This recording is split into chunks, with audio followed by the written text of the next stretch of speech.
Es el año 1965. La base aérea Edwards, ubicada a tan solo 160 kilómetros al noreste de Los Ángeles, California. Este es el centro de los programas de pruebas de vuelo más secretos de las fuerzas militares de Estados Unidos. Pero hoy, el muy restringido espacio aéreo de Edwards es violado por objetos de origen desconocido. Objetos que se mantienen inmóviles en el aire a las afueras de la base durante 6 horas. La mayoría de los avistamientos de ovnis son encuentros solitarios, pero este no es un avistamiento normal. 9 locaciones diferentes son parte de este asombroso incidente. La torre de control de Edwards, donde fue reportado el primer contacto visual. La pista principal de Edwards, donde el extraño objeto es confirmado visualmente por segunda vez. El control de acercamiento radar de Edwards, que reporta que no hay ninguna aeronave en el área. La Agencia de Logística Aérea de Los Ángeles, que verifica sus contactos de radar locales y descubre que 4 de sus instalaciones de radares en California del Sur han confirmado lecturas en los radares. Boron, Riverside, Victorville y San Pedro. Finalmente, un F-106A Delta Dart que despegó en un intento por entablar combate con los objetos. Algo sucede en California del Sur que tiene que ver con 5 instalaciones militares. Y todos los hechos fueron grabados. Supuestamente aquí hay una verdadera invasión. Esta fue una noche increíble. En octubre de 1965, la noche en que los ovnis invadieron nuestro espacio aéreo. Esto lo estamos escuchando de primera mano del sujeto que se encontraba en la torre esa noche, haciendo la narración. El incidente lo reportó un controlador de tráfico aéreo de Edwards por primera vez, el sargento técnico de la torre de control de vuelos, Chuck Sorrells. Vi un objeto verdaderamente luminoso, grande, hacia el este del campo. Y se quedó ahí durante un largo periodo de tiempo. En una aparición en televisión poco común, el antiguo sargento Chuck Sorrells, el controlador de la torre de la base aérea Edwards de guardia aquella noche, ha ido a discutir sobre lo sucedido. Y por primera vez, analizar las grabaciones de audio del 7 de octubre de 1965. Distingo luces intermitentes rojas y blancas. Sorrells es responsable de todo el tráfico aéreo en y alrededor de Edwards, desde la torre de control. Tiene 12 años de experiencia en la dirección de todo tipo de aviones militares y conoce la mayoría, si no todos, de los diferentes modelos de aeronaves de la base aérea. Sin embargo, está a punto de ser testigo de algo que nunca antes había visto y que no puede explicar. Esto sucedió como a la 1:30 de la mañana. Primero vi un objeto verdaderamente luminoso. Busqué a un par de personas más que estaban trabajando en la base, el meteorólogo y 2 o 3 personas más que estaban de guardia esa noche para que vinieran a ver. Ellos estaban viendo lo mismo que yo. Hay un objeto en este momento sobre el campo. Está justo sobre el campo. Justo sobre Edwards, desplazándose hacia el sur, distingo luces intermitentes rojas y blancas.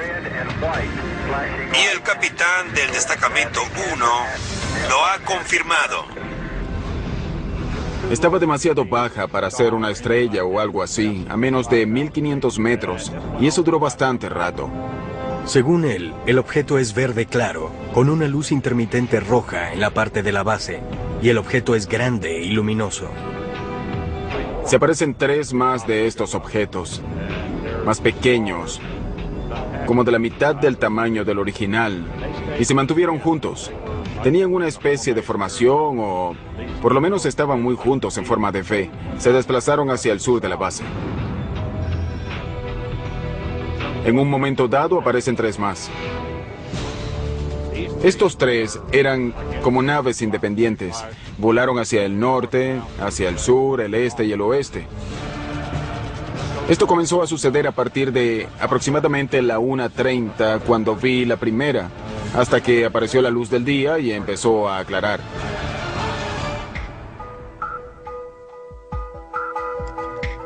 El equipo de la revista UFO se reúne en la base aérea March a unos 145 kilómetros al sur del lugar original del avistamiento y la locación del contacto del radar con los objetos en 1965 para encontrarse con Sorrells. Han conseguido las grabaciones de audio completas del acontecimiento de 6 horas, ocurrido en 1965, y por primera vez se presentan aquí. Pat, Chuck, Bill Scott y Ted iremos a revisar las grabaciones de las cintas de las transmisiones de esa noche. Y luego tú, Chuck y Jeff revisarán los radares y los mapas. Excelente. Muy bien, vamos. Me parece bien. Manos a la obra. Base aérea Edward. 1965, un número de objetos fueron vistos acercándose a la base. Todo lo ocurrido fue grabado en las conversaciones de la torre de control por parte de Chuck Sorrells. Estas transmisiones eran secretas anteriormente y se pensaba que se habían perdido. Ahora pudieran descifrar uno de los más increíbles casos de encuentros con ovnis que hayan sido grabados alguna vez. Bill Scott, antiguo ingeniero de pruebas de vuelo de la Fuerza Aérea de Estados Unidos, se une al equipo para ayudar a analizar las grabaciones de audio, ahora de libre acceso. Estas son las transmisiones reales, las comunicaciones entre tú y la agencia de logística aérea que tuvieron lugar esa noche mientras los ovnis estaban en el aire. Así es, y fueron grabados desde la agencia de logística aérea de Los Ángeles. El equipo prepara las transmisiones y las rebobina hasta el 7 de octubre de 1965. Dio un giro hacia el norte de donde estamos y otro viene a mucha velocidad. Se aproxima de norte a sur. ¿De norte a sur a esta hora de Edwards? Así es, tiene luces rojas Tengo intermitentes. otra combinación de luz roja con verde a la vista, moviéndose muy velozmente sobre mi campo en este momento. Iré a verificar con mi sistema de radar para ver si capta algún movimiento en esa área. Sorrells, en la torre, llama a sistema de radares, el control de aeronaves cercanas, para verificar si ven algo. ¿Tienen algún informe de objetos voladores no identificados ahí? Supuestamente aquí hay una verdadera invasión. Para entonces, sistema de radares no presenta ninguna aeronave en el área, pero siguen llegando reportes de estos misteriosos objetos a la torre de control de Edwards. ¿Nos podrían hacer un favor? Estamos buscando unos 7 ovnis. No estamos seguros de que esto venga de Edwards y George. Hay unos 7 con luces intermitentes rojas, blancas y verdes. Y ya los tenemos a la vista. Nos preguntábamos si los detectaban. Intentamos tener un amplio espectro de opinión. Los objetos son confirmados por 5 radares militares independientes, pero la identificación de estos objetos no será tan fácil. Lo miré con los binoculares y la primera impresión es que luce como una estrella. ¿Sí? Era blanca y verde y todo el tiempo tenía luces intermitentes blancas y verdes. ¿Parecido a lo que harían las luces anticolisión de un avión? Pero en ese momento usted pensó que no eran luces anticolisión de un avión. Sabía que no lo eran. Los aviones tienen luces anticolisión en los extremos de las alas, en la parte superior e inferior del fuselaje y en el alerón vertical de la cola. Desde la cabina de mando se ven verdes a la derecha y rojas a la izquierda. Los colores les permiten a otros pilotos saber si la aeronave se aproxima o se aleja. Sabía que no era un avión, ni un helicóptero, ni un globo, ni una estrella. Sabía que no se trataba de ninguna aeronave de prueba que conociera hasta ese momento y teníamos muchas aeronaves de prueba en la base Edwards. Si bien es posible que las luces que vieron esa noche hayan podido ser pruebas secretas de nuevos aviones, Sorrells desacredita esa teoría. Habrían tenido que notificarme si iban a volar algo en mi zona de control, de modo que yo pudiera mantener otras aeronaves alejadas simplemente por razones de seguridad. Si existiera una prueba misteriosa, Chuck habría tenido que saberlo. Sorrells menciona varios programas secretos en Edwards durante ese periodo. Si se hacía en Edwards, lo más probable es que fuera secreto. Probábamos todas las aeronaves nuevas que llegaban a Edwards. Para ese momento, el SR-71, el Black Bear y el B-70 estaban a prueba. Incluso si era un avión secreto, definitivamente no lo hubieran hecho en esa área sin notificar a los controladores aéreos de guardia. No es que le daría mucha información a la torre de control, solo le dirían que estaban haciendo algo. No había manera de operar en esa zona sin que Chuck lo supiera. La torre de control de Edwards y varias otras locaciones de radares militares confirman que múltiples objetos están invadiendo el espacio aéreo sobre la base Edwards de la Fuerza Aérea. Está ascendiendo. Mucho más alto, más alto. Arriba de nosotros. Con tantos contactos no identificados, en pleno apogeo de la Guerra Fría, cuando un ataque de misiles soviético era un temor muy real, la decisión de hacer despegar aviones para interceptar aquel objeto con certeza no tardaría. Pero en la cinta, la autoridad para hacer un vuelo de investigación parecía ser de un oficial con un puesto muy poco usual. Todas las bases tenían un oficial OVNI. ¿Es usted el oficial OVNI? Sí, señor. Tenga cuidado. El equipo está reconstruyendo el incidente que tuvo lugar sobre la base aérea Edwards el 7 de octubre de 1965. Comenzando a la 1:30 de la mañana, un objeto con extrañas luces intermitentes está suspendido en el aire cerca de la locación de pruebas para cohetes de la base. Y 6 objetos más pequeños se le han unido. 3 se mueven en formación hacia el sur y otros 3 se desplazan libremente por la base. 5 estaciones de radares militares de California del Sur captan el acontecimiento. Estoy recibiendo informes sobre ovnis de la torre de control de Edwards, de la Victorville, de varias locaciones de radar. El equipo no solo tiene el testigo principal de lo ocurrido, el controlador aéreo de mayor rango de la base, Chuck Sorrells, sino que ahora, por primera vez en televisión, tiene las cintas de audio completas, antes secretas, de las comunicaciones telefónicas y de radio de esa noche. Tengo otra combinación de luces rojas y verdes a la vista, desplazándose muy rápidamente. Aquella noche, luego de tener contacto visual repetidas veces durante más de una hora, Sorrells se comunica telefónicamente con LADS, la agencia de logística aérea de Los Ángeles. Descubre que ellos también detectaron los objetos por radar. Aquí, LADS. ¿Han tenido algún informe sobre objetos voladores no identificados? La gente de LAADS se involucró. Ellos estaban a cargo de la defensa aérea de la zona. Estaban captando los objetos en el radar y yo los tenía a la vista, al igual que la torre de control de George. Además, había varias personas en el campo en Edwards que también los veía. Durante el lapso que duraron las conversaciones con LADS, decidimos hacer despegar un avión. A las 2 de la mañana, le notifican al piloto de alerta de la base Edwards, capitán Darrell Clark, sobre la incursión. Clark sale hasta la pista con una radio y unos binoculares para tener una vista clara. Hace contacto visual. Esta es su voz cuando reporta por radio lo que está viendo. Lo vi con los binoculares. Tenía una altitud bastante baja. 2 militares entrenados, uno un controlador de tráfico aéreo, el otro un experimentado piloto. Ambos consideran que estas no son aeronaves comunes. Sin embargo, estas descripciones no son suficientes para que la gente de LADS tome el siguiente paso. Necesitarán hablar con un oficial muy específico para determinar si deben enviar un avión a interceptar los objetos. Hay un teniente, el oficial responsable de los ovnis, que está durmiendo. ¿Quieren que hagamos volar a este teniente a ver si quiere salir a investigar? Así que en ese momento... Esto es fascinante. Están llamando al oficial OVNI de la base. Hay un teniente, el oficial responsable de los ovnis, que está durmiendo. Creo que en esa época cada base tenía un oficial OVNI asignado. Según la Fuerza Aérea, los investigadores de la División de Tecnología Extranjera pudieron haber sido llamados extraoficialmente oficiales OVNI, pero este no es un término que fuera usado alguna vez por la Fuerza Aérea de Estados Unidos para referirse a una posición oficial. En mis 9 años en la Fuerza Aérea, nunca he oído un oficial OVNI. ¿Están buscando platillos voladores extraterrestres o simplemente algún objeto que no pudiera ser solo un identificado? platillo volador. Existe diferencia. No sé si estaban buscando alguna forma o tamaño en particular o algo así.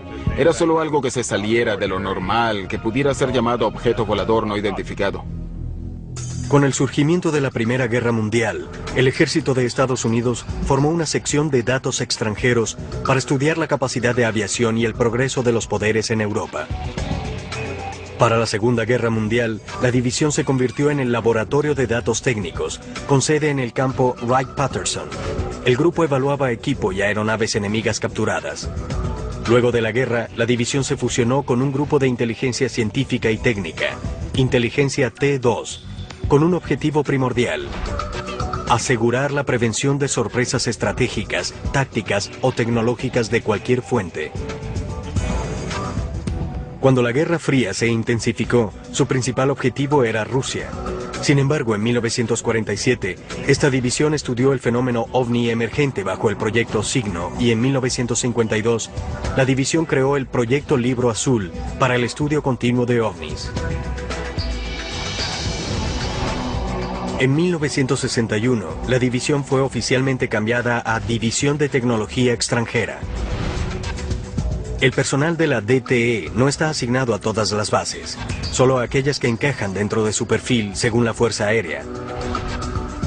No era inusual que el personal de la DTE estuviera en Edwards, ya que esta base funciona como base de pruebas para los aviones de las Fuerzas Armadas y otras aeronaves, incluyendo las extranjeras. Este oficial era consultado al ver cualquier objeto no identificado, bien fuese una presunta aeronave soviética o cualquier otro objeto que no fuera reconocido de inmediato por el personal de la base Edwards. Objetos que no pueden ser identificados, que no saben qué son, han penetrado el espacio aéreo sobre la base aérea Edwards y se han acercado a las pistas. ¿Por qué no se han enviado aviones? Esto no sucede muy frecuentemente. Tenían que investigar sobre la marcha según las regulaciones. ¿Quién tenía la autoridad para hacer qué? Así que era un evento inusual.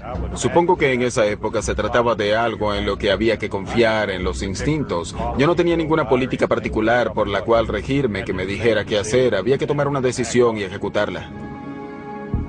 Lo que estos objetos pudieran ser aún está abierto a discusión, pero sin ningún protocolo y con los objetos sin representar aparentemente ninguna amenaza inmediata, se determinó que no se tomarían más acciones hasta que el oficial OVNI contactara la torre de control.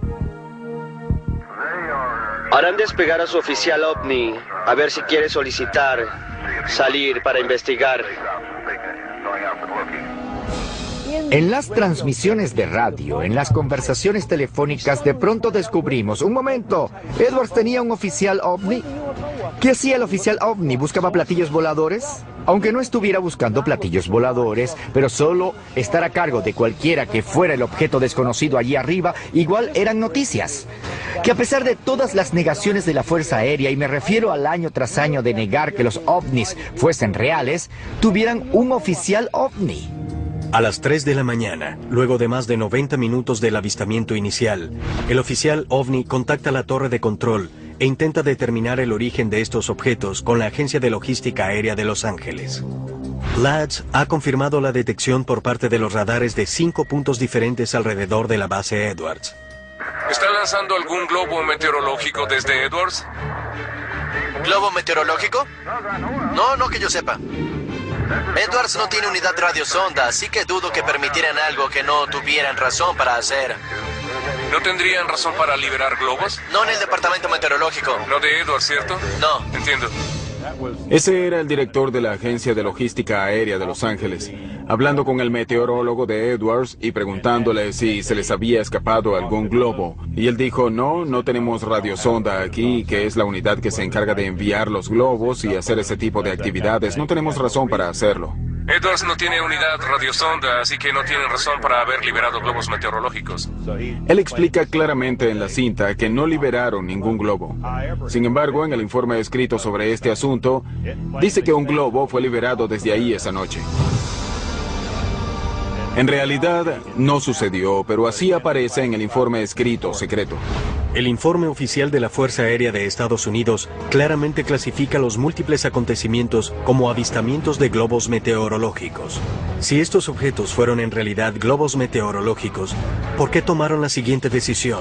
Hacer despegar un avión de combate. ¿Y qué fue lo que vio esa aeronave? Había aproximadamente 5 o 7 objetos, se movían suavemente, parecieron quedarse en la zona un tiempo y luego simplemente se desplazaron rápidamente hacia arriba. El 7 de octubre de 1965, Varios testigos informan acerca de múltiples objetos sobre la base aérea Edwards. Un documento de la Fuerza Aérea de Estados Unidos, que antiguamente era secreto, dice claramente que este objeto era un globo meteorológico, a pesar de que, según el audio de la torre de control, Edwards no pudo haber liberado algo así. ¿Están lanzando algún tipo de globo meteorológico desde Edwards? ¿Globo meteorológico? Sí. No que yo sepa. Edwards no tiene unidad radiosonda, así que dudo que permitieran algo que no tenían razón para hacer. Pero el oficial OVNI que recientemente contactó a la torre de control busca una explicación más racional y continúa contemplando la teoría del globo meteorológico.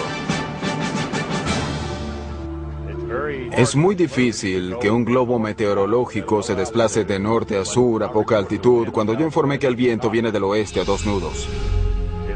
Si el viento provenía del oeste, uno de los globos se desplazaba de norte a sur y luego viró hacia el oeste. Sería muy difícil que un globo fuese en contra del viento. Lo que estamos diciendo aquí es que no tenían características de vuelo de un globo, que no había informes de que no había liberado ninguno esa noche y sin embargo el informe secreto establece el lanzamiento de un globo meteorológico. De hecho, según el informe, los objetos se describen como globos meteorológicos 3 veces, a pesar de la evidencia que muestra lo contrario. ¿Y este tipo de globo meteorológico al que ellos se refieren es normalmente luminoso? No. ¿Tiene luces de señalización? No. La única otra explicación que ofreció el oficial OVNI es que el objeto pudo haber sido una aeronave construida por alguien, contradiciendo lo que informaron Sorrells y el piloto de alerta en la pista, Darryl Clark. Sorrells les hace saber su opinión. El oficial OVNI vio algo que cree que es un avión. Yo no. El oficial OVNI dijo que para él lucía como un avión. Él no es un piloto entrenado, no está entrenado para nada, excepto para ser un oficial OVNI asignado para realizar no sé qué funciones. Pero hay un controlador de tráfico aéreo que dijo que no es un avión. Hay un piloto de alerta parado en la pista que dice que no es un avión. Pero el oficial OVNI piensa que sí lo es. Ahora, Bill, el trabajo del oficial OVNI es decir que las cosas son aviones. Recuerda que la Fuerza Aérea estuvo en el negocio de los ovnis, el asunto de los platillos voladores en 1965, y no lo dejaron hasta 1969. ¿No será que parte del trabajo de esa persona era desmentir estas cosas y no reportar incidentes al Libro Azul? Creo que eso es especulación. Yo estoy de acuerdo con Schott que el sujeto no estaba entrenado. Quizás no tenía ninguna función asociada con la aviación y lo único que sabía sobre aeronaves era que tenían una luz roja, una verde y una blanca. Por eso dice, a mí me parece un avión. No había ninguna conspiración, era simplemente falta de experiencia y no sabía de lo que estaba hablando. Si el objeto era un avión o algo más, el consenso en 1965 era que tenían que darle un vistazo más de cerca a lo que fuera que sobrevolara espacio aéreo restringido. Pero los únicos aviones en uso de Edwards están equipados con armas nucleares, los cuales necesitan un alto nivel de autorización para despegar. Estos aviones de alerta están designados específicamente para proteger a Estados Unidos de cualquier ataque entrante. Están provistos de armas nucleares para el caso en el que un ataque o contraataque inmediato sea requerido. Hacer volar a uno de estos aviones F-106 con armas nucleares sobre el espacio aéreo de Estados Unidos es demasiado riesgoso si no se sabe nada más acerca de estos objetos. No podemos utilizar los aviones de alerta, pero ¿tienen algún otro 106? Eso es todo lo que tenemos. ¿Es todo lo que tienen? Lo único que tenemos es un avión de alerta. Supongo que para esa hora ya eran cerca de las 4 de la mañana. Calculo que el incidente quizá ya llevaba 2 horas y media o 3 para entonces, porque durante el tiempo que le llevó al avión colocarse en posición e intentar seguirlos, los objetos habían ganado altura, se habían posicionado y no estaban ni remotamente tan visibles como lo estuvieron en un momento dado. ¿Crees que alguien lo está impidiendo o consideras que este es el procedimiento normal? Este era el procedimiento normal porque no tenían ningún avión de alerta que no estuviera armado y no tenían un piloto para... Cuando el avión alza vuelo, tanto Lads como Sorrells guían al piloto para que se acerque a los objetos. Pero surge un problema. Para entonces, ya han empezado a alejarse de la base. Alzó vuelo para echar un vistazo y luego lo pasó por la intersección de radar, pero se le estaba dificultando detectarlo en el área. En un momento dado yo estaba dirigiendo la aeronave, alineándolo con la pista, dándole el rumbo. Haz que descienda directamente por la pista de aterrizaje. Creo que está 01 a estribor 040. En un momento dado lo sigue hasta las alturas de 12.000 metros.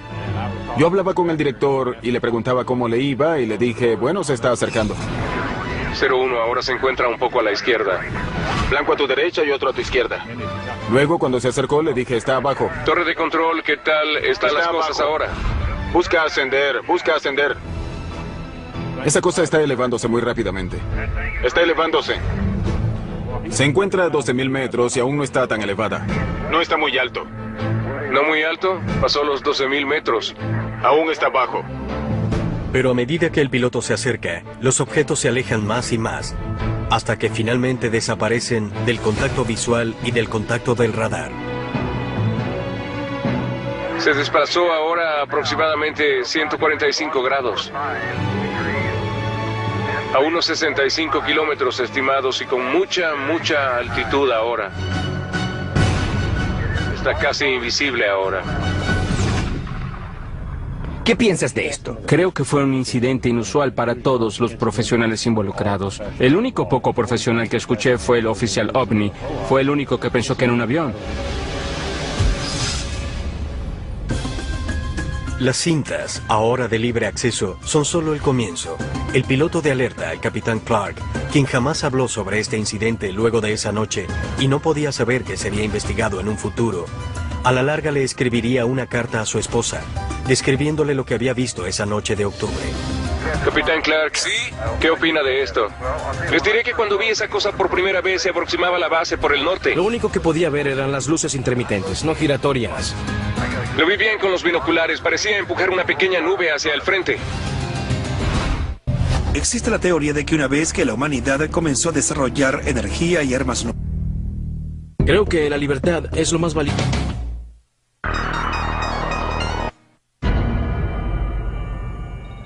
El equipo acaba de escuchar grabaciones que ya no son secretas sobre un incidente que tuvo lugar en la base aérea Edwards el 7 de octubre de 1965. Aquí torre de control de Edwards. Tenemos un objeto que se desplaza hacia el sur. Chuck Sorrells, el controlador de tráfico aéreo de mayor rango que se encontraba en la base esa noche, ha emitido nueva información sobre los extraños objetos que se hallaron suspendidos durante casi 6 horas sobre espacio aéreo restringido. Pero Sorrells y las grabaciones no son las únicas fuentes de la historia que se encuentra tras lo que la Fuerza Aérea llama el incidente. El capitán Darryl Clark era el piloto de alerta de la base aérea Edwards esa noche. Pareciera que está a una altitud bastante baja, a 3.000 metros. Su voz está en las cintas de audio. Viró más hacia el oeste y cobró gran altura. Luego de décadas de silencio, Clark siente la necesidad de documentar su experiencia de esa fatídica noche en una carta para su esposa. Lo importante de esta carta es que el capitán Darryl Clark era el oficial de mayor rango que se encontraba de guardia, y su relato corroboraba el relato de Chuck Sorrells. Ambos mantuvieron esto en secreto tanto tiempo como pudieron. Evidentemente, este incidente había dado vueltas en su cabeza durante décadas antes de que decidiera compartir el secreto con alguien. Esta carta fue entregada al equipo de UFO Hunters por Sam Sherman, el arquitecto de las transmisiones de audio reconstruidas que se grabaron en Edwards aquella noche. Sherman la obtuvo directamente del hijo de Clark. Estaba en alerta en la base aérea Edwards, en California, y era el oficial de mayor rango que se encontraba de guardia. Como a las 2 de la mañana recibió una llamada del controlador aéreo de mayor rango. Dijo que habían recibido informes de ovnis y que habían captado algo en los radares. Hola, le habla el capitán Clark, Alfa Lima. Bien, capitán Clark, aquí el teniente Reid. Tenemos informes confirmados de algunos objetos voladores no identificados en su área. Muy bien. Cuando pasé el escáner por el cielo, vi una luz intermitente al noroeste de mi posición que se desplazaba hacia el sur, a unos 300 metros de la superficie y a aproximadamente 300 nudos. El ovni nunca se estabilizó, continuó ascendiendo. Pareció desplazarse directamente hacia el espacio, hasta que finalmente perdí el contacto visual. Darryl A. Clark. El incidente también se rumoreó al día siguiente entre aquellos que se encontraban en la base pero no habían presenciado los hechos. El piloto de pruebas, George Merritt, estaba asignado a Edwards para entonces y recuerda la energía que rodeaba esta historia. Me llamo George Marrett. Me gradué en la Escuela de Pilotos de Prueba de la Fuerza Aérea en la base aérea Edwards. Cuando llegué a trabajar a la mañana siguiente, había rumores de unas extrañas luces que habían sido vistas al sur de la base, tarde en la noche y hasta temprano en la mañana. Todo el mundo hablaba, como en los programas de televisión, sobre la noche anterior. Todos preguntaban, ¿qué fue? ¿Qué crees que fue? Y Merritt confirma por qué le tomó a la Fuerza Aérea tanto tiempo para hacer despegar un avión que fuera a investigar. Comenzando por el presidente, tienen algo que determinar a ese nivel, a nivel del Pentágono, si existe amenaza y si queremos que estos interceptores armados nuclearmente despeguen, identifiquen el blanco y lo derriben. Lo tomamos muy en serio. Estas luces no presentan ninguna amenaza para la base aérea Edwards. Nadie está bombardeando. Nadie está disparando misiles ni armas. Ni hay paracaidistas. Nada que represente una amenaza para Edwards, ni en ese momento para la defensa aérea de los Estados Unidos. El informe va para alguien llamado el oficial OVNI de la base, ¿cierto? Ese es el capitán John Belent. B-E-L-E-N-T. El capitán John Belent es parte de la División de Tecnología Extranjera de Wright-Patterson, lo cual significa que suceden cosas secretas en Edwards que necesita supervisar y reportar a sus superiores. Fue él quien escribió el informe oficial de la Fuerza Aérea, quien lo firmó, y luego ascendió por la cadena de mando.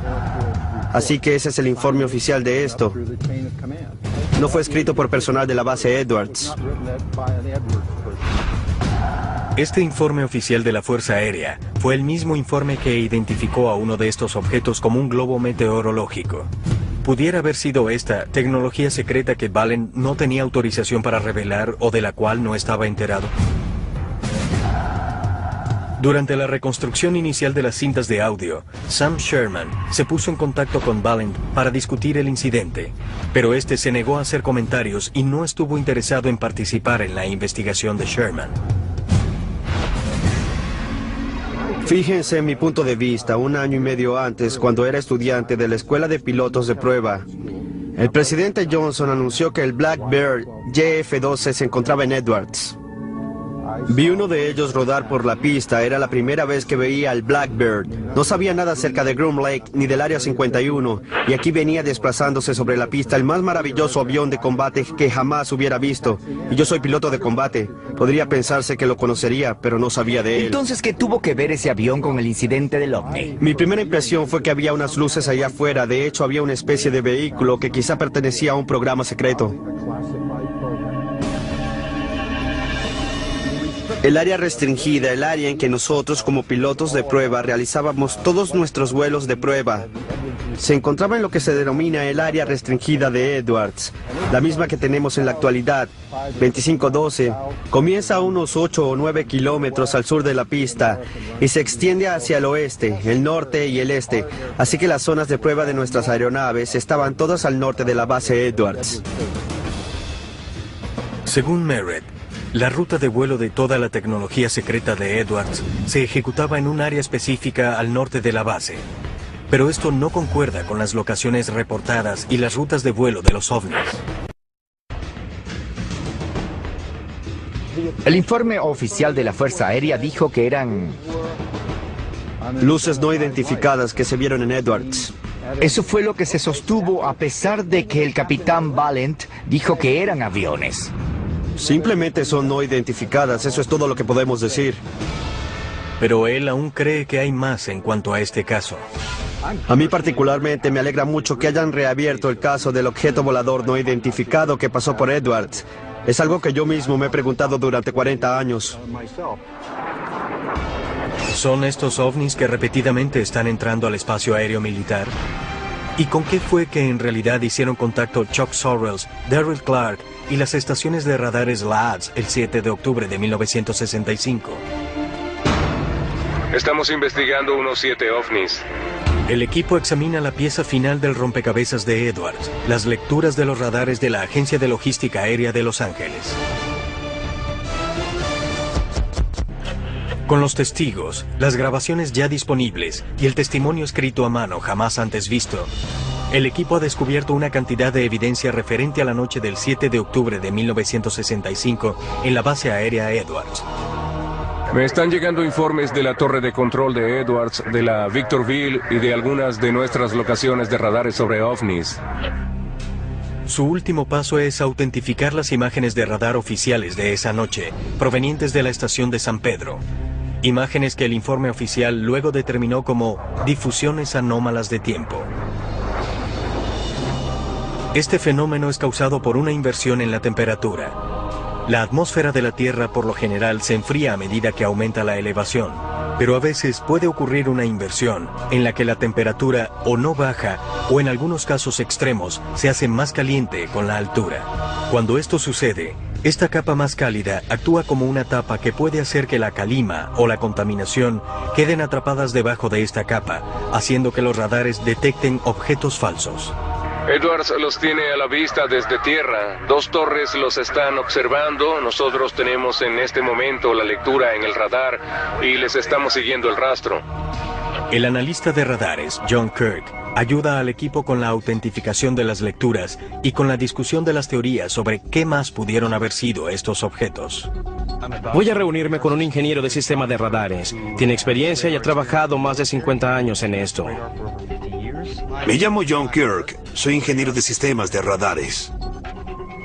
Estas son las imágenes originales de las lecturas de los radares del Fuerte MacArthur, tomadas en San Pedro durante aquella noche en 1965. Las imágenes se tomaron en intervalos, creando una cronología visual que sigue los movimientos de los objetos a lo largo de todo el incidente. Se desplazan y ascienden lentamente y han sido confirmados por los radares. Si observan las imágenes, son bastante regulares. Esta es la visualización y estos son simplemente marcadores. Lo que esto me indica es que este radar sí detectó algunos blancos en movimiento y sí generó información sobre ellos. En la imagen de radar, estas áreas son identificadas por Kirk como blancos en movimiento. Entonces aquí hay múltiples blancos. Pareciera que hay múltiples blancos, y al revisar los ciclos de algunas de estas verán que las fotografías cambian. Luce como si hubiera quizá 1, 2, 3, yo digo que hay unos 4, 5 o 6 blancos. Kirk cuenta 6 blancos en la imagen del radar. Sin embargo, esto no desacredita las teorías de propagación anómala. La propagación anómala puede ser causada por la inversión del estado del tiempo, la llegada de nubes de tormenta, humedad en el aire. Hay mucha anomalía atmosférica ahora. ¿Tiene alguna idea de lo que pudiera ser? Estamos tan desconcertados como ustedes. Es difícil para mí pensar que eso es propagación anómala. Si lo fuese, pudiéramos pensar que veríamos más una mancha grande en lugar de individuales. ¿Esto no luce como propagación anómala? Parecen objetos individuales. Según Kirk, la propagación anómala aparecería como una mancha, mientras que estas imágenes parecen ser blancos individuales. ¿Lucen como blancos? Para mí lucen como blancos. Ahora, ¿de qué tipo? No lo puedo determinar, no tengo idea. Pareciera que hay blancos ahí afuera y los radares parecen estar funcionando como debe ser. Además, 5 estaciones de radares diferentes no registrarían la misma lectura falsa y al mismo tiempo. Si bien Kirk no pudo especular en cuanto a lo que pudieron ser esos objetos, está impresionado con la cantidad de evidencia que rodea esta historia. Parece que un piloto anotó, esto es lo que vi, para que un operador de vuelo diga, esto es lo que vi. Hay mucha información en común, no puedo refutarla. Basándome en esto, lucen como registros reales. No parece que haya sido propagación anómala. Pareciera que estas imágenes son reales. Hay 3 objetos definidos, no es el estado del tiempo, no es interferencia. Delimitan el objeto, pero no ven la aeronave.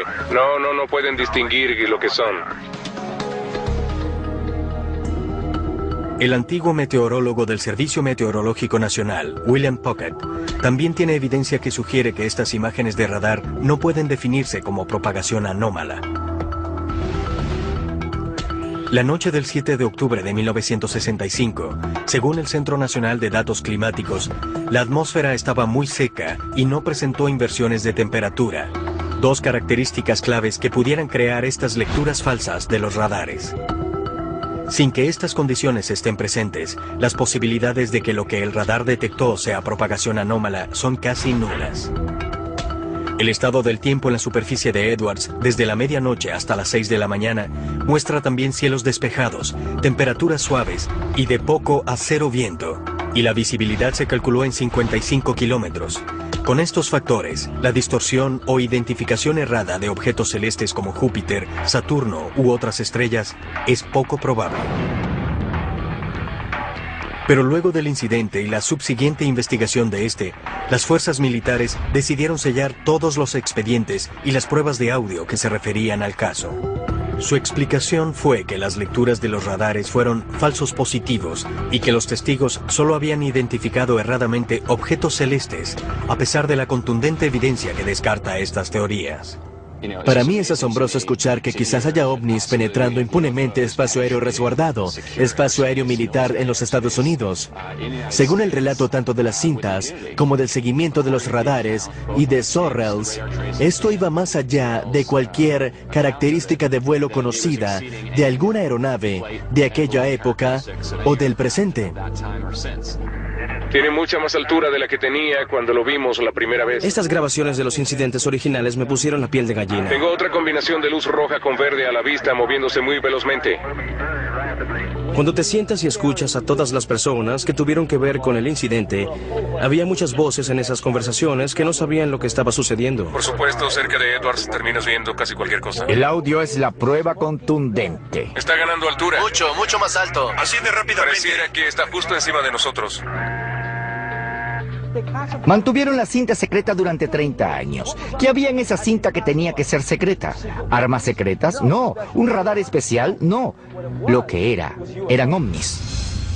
Más de 40 años después, el incidente de la base aérea Edwards sigue sin tener explicación.